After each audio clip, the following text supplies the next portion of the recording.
Alors le savoir-faire, ça a démarré bêtement à l'école. À l'époque, je ne sais même pas si ça existe encore, mais on avait les cours de MT. C'est vrai que j'avais appris à faire un sac à dos à ce moment-là et toutes les copines de la classe m'avaient donné le leur à faire parce que ça leur plaisait pas. Moi, j'adorais. Donc vraiment, les techniques de base ont été là.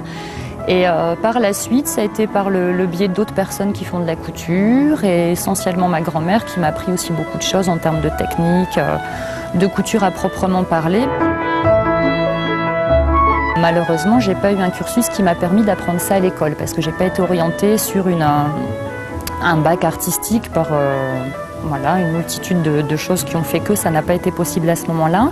J'ai par contre effectué une reconversion professionnelle en 2000 qui m'a permis de faire un bac cette fois-ci technologique, donc en sciences et techniques industrielles, option art appliqué, par le biais duquel j'ai pu effectuer des stages en entreprise, vraiment dans le stylisme, en bureau de stylisme, en bureau de tendance. Je travaille beaucoup sur des pièces évolutives qui vont justifier le prix. On peut jouer là-dessus beaucoup sur un vêtement fillette, notamment sur une petite robe. J'ai une pièce phare de ma collection qui est une robe tunique chasuble un peu asymétrique, qui peut se porter dans un premier temps comme une vraie robe, ensuite une robe tunique et après comme un petit haut en fait.